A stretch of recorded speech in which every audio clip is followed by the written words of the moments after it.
ibaho umugisha n'abakomeza kuza bose turasaba kugira ngo duhurire hamwe duhuriza hamwe ibitekerezo. Please feel welcomed and let you feel welcome that you're here and let us gather here in the same mindset. Mu minota 10 dufite mbere yuko dutangira amateraniro yacu twakira worship team ndasaba kugira ngo twegerane hamwe dusenge dushima Imana. In the 10 minutes before we welcome the worship team, we want to pray together. Ko etubyukije amahoro ko turi amahoro turi hano guterana dushima izina ryayo kubw'ubuntu. That we woke up and we're alive and that we're here to praise and thank His name. Mwese ndabiyegereje umwanya wo gusenga no gushima Imana. So I welcome you all in this time of prayer and thanking God. Ijambo ry'Imana mu Baroma 8 umurongo wa mbere. In the book of Romans 8:1. Aravuga ngo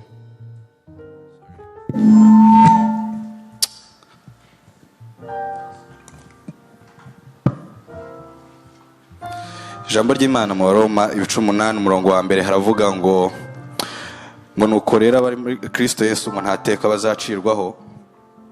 Say that those who are in Christ they won't be condemned. Ngo kuko itegeko ry'umwuka w'ubugingo because the commandment of the Spirit ryatubatuye ku itegeko ry'icyaha n'urupfu. Let me read directly from the scripture.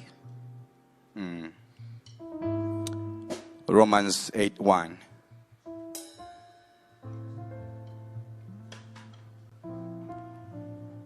Hallelujah. You can go on though. Yeah, itegeko ry'umwuka w'ubugingo kutubatura ku itegeko ry'ibyaha n'urupfu ijambo rito nasobanuraho ni ijambo Paulo yandikiraga Abaroma ashaka kubamenyesha ubwiru bwahishutse muri Christo duheshejwe n'ubuntu bwayo. Paul was writing to the Romans telling them the truth that had been discovered from his grace. Ari kubabwira ko ico Kristo yaziye gukora ari ukutubatura mu rupfu. But then it was like the thing that brought Jesus Christ is to bring us out of death. Hari igihe tudasobanukirwa ici itegeko ry'ibyaha n'urupfu risobanura. Sometimes you don't understand what the commandment of death means. Itegeko igihe Mose yazanaga amategeko Imana yamuha marayika yamuha ku musozi. When Moses brought the 10 commandments, when the angel gave it to him, amategeko yari meza kandi ashyitse. The commandments were good. Amategeko yari meza kandi akiranuka. The commandments were good. Ariko ingaruka z'amategeko, but then the consequences of those commandments, iyo zahuraga n'intege nke zacu, when they got to encounter our weaknesses, rya tegeko Mose yaduhaye, the commandment that Moses gave to us, ryahitaga rihinduka ribi mu ngingo zacu. It was now good for our soul. Amategeko yatanzwe ari meza kugira ngo umuntu ayagendereho. The commandments were good, they were given so that everybody can get to follow them. Ariko intege nke z'umwana w'umuntu, but then the weakness of man, ntizashobora kugendera kuri aya mategeko. They were not able to follow the commandments. Itegeko rimuciraho urubanza kubera ibyaha byiwe. But then the commandments got to condemn the person because of his sins. Urubanza amategeko yaciriyeho umuntu. And then the judgment that those commandments got to the person was death. Niyo mpamvu itegeko ryitwa ngo ni amategeko y'ibyaha n'urupfu. That is why the commandment is called the commandment of death. Kubera ko amategeko yaje gushinja ibyaha kugira ngo yice umunyabyaha. Because the commandments were there so they can condemn the sinner and then they can remove them. Kristo aze, when Jesus Christ got here, asohoza umurimo w'amategeko. And then he got to finish what the commandments were there for. Abona ko mu bapfaga bose kubera ibyaha byabo, he saw that everybody that died because of their sins, nta ukwiriye kuzuka kuko nta washoboraga kwizura. That nobody could resurrect because nobody could do it themselves. Niko Kristo kuza kugira ngo ahinduke urupfu ku bwacu. That is why Jesus Christ came so they can become death for ahinduke icyaha ku bwacu. To become sin on our behalf. Ahinduke intege nke zacu. To become a weakness. Kugira ngo yice rwa rupfu. So that he can kill the death. Niyo mpamvu mu Baheburayo ibice 2 umurongo wa 14. That is why in the book of Hebrews it says, haravuga ngo yarapfuye kugira ngo amire ngo ufite ubutware bw'urupfu n'ukuzimu ari we Satani. That he came so that he can get to remove the one who has the power of death, who is the devil. Ngo yahuje ngo inyama n'amaraso. He got to meet flesh abihuza natwe. And then he got to put it with us. Kugira ngo urupfu rwari muri twe. So that the death that was within us. Ikibi cari muri twe citwa icaha kiducira iteka ryo gupfa. The bad thing that was in us, which is sin, can get to die. Kristo araza kimaraho. And then Jesus came to remove urupfu it. rwa Kristo rusobanuye gupfa kwawe, The death of Jesus Christ means rusobanuye dying for gupfa k'urupfu. yourself, means that dying of death. Ntabwo mu rupfu rwa Kristo ari umuntu wapfuye gusa, Because in the death of Jesus Christ, not just hapfuye a person icitwa who urupfu, died. It died something called sin. kuko urupfu ni ikintu cica umuntu. Death is something that can remove someone Icyaha from ntaco kimaze earth. urupfu rutariho.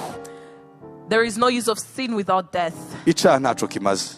Sin has no value. Ariko kubera urupfu, But then because of death, icyaha kirakomeye imbere y'umuntu n'imbere y'Imana. sin is very strong before man and God. Namwe mutekereze icyatumye umwana w'Imana apfa. Try to think of what made the Eda Son ye of God to Imana die. ipfa. God to die Kugira ngo amireho bungura icitwa urupfu. so that he can get to remove death.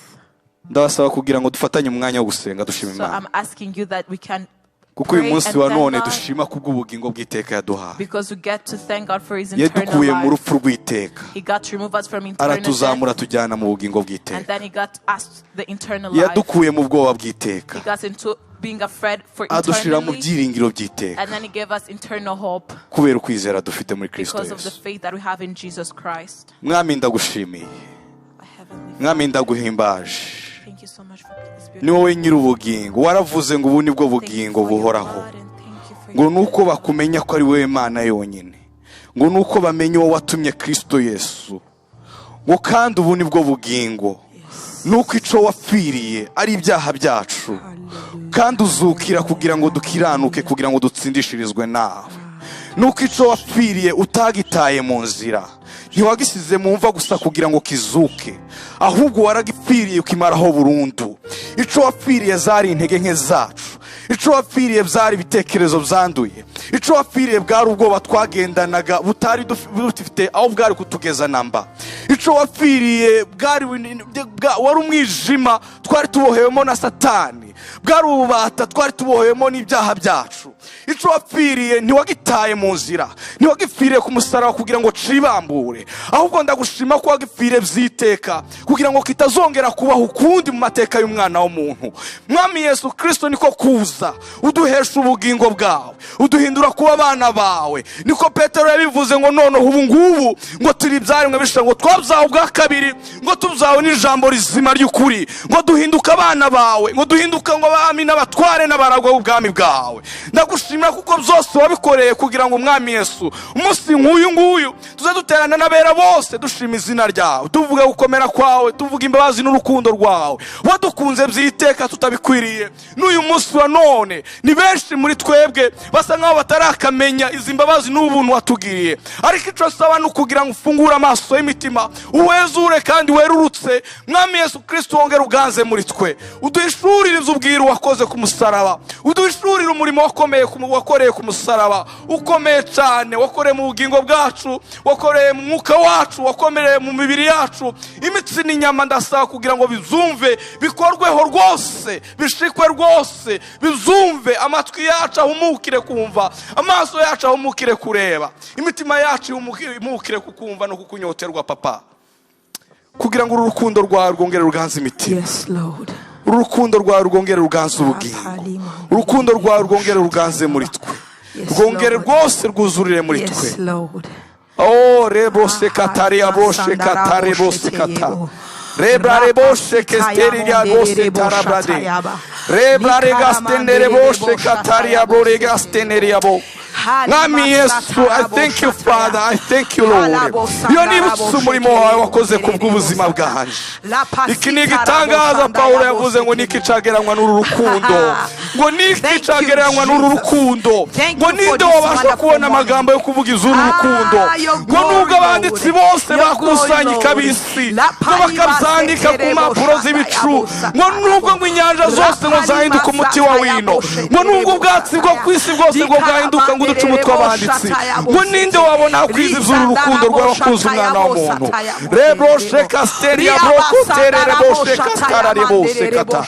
Oh, thank you, Father. Ngo murebe urukundo rw'Imana ngo rwadukunze, ngo rwatumye twitwa abana bayo, ngo kandi koko niko turi, ngo turabihamya neza mu bugingo bwacu, kuko ariko turi abana bawe, ngo kandi ubwo turi abana b'Imana, ngo ntiturebe ibyarirano, ngo ahubwo ngo twahuje inyama n'amaraso nawe, ngo ntitwabyaye kubw'ubushake bw'umubiri n'inyama n'amaraso, ahubwo twabyawe n'ubushake bwawe, twabyawe n'ijambo ryawe ry'ukuri. Reba katare bose kastere bya bose, dore nk'ubu bugingo tugendana, nk'ubushizi bw'amanga tugendana, nuko turi abantu ukabadata, nuko turi ubwoko ukabamana. Reba kastere ya bose kastere ya bose kata, reba rebose kastere ya bore kastere ya ba, reba katare bore kastere ya la bose kata, reba kastere ya boko kastere ya bose kata ya bo. Thank you Lord, thank you Father. Mwami ndagushimiye, mwami ndagushimiye, mwami ndagushimiye, mwami ndagushimiye. Igitondo cyiza cy'umunezero, uyu ni umunsi waturemeye kugira ngo twibuke imbabazi n'urukundo rwawe, kuko wavuze ngo tuze mu nzu yawe, ngo twuzuye amashimwe, ngo tuzamure amaboko, ngo ducurangane bero n'intanga, tuvuga gukomera kwawe. Uyu munsi duteranye hano mwami Yesu Kristo, kufunguye amatwi yacu, turi so expected kumva icyo tubwira, dushaka kumva ijwi ryawe uganira n'imitima yacu, uganira n'ubugingo bwacu, ukiza ibitunaniye, utubohora ibyari bituboshe, udutura imitwaro ituremerereye, mu izina rya Yesu Kristo, mu izina rya Yesu Kristo. Thank you Father, thank you Father, Thank you, Jesus. thank you Father. Thank you, Jesus. I am so expectant in this morning to hear from your word, to hear from your mouth, to hear from your soul, Father, to hear from your life, Father. Rebra kastenia boshe karier bose kata. Mwami Yesu Kristo, turafungura imitima kugira ngo uganire nayo, turafungura ubugingo kugira ngo uganire natwe.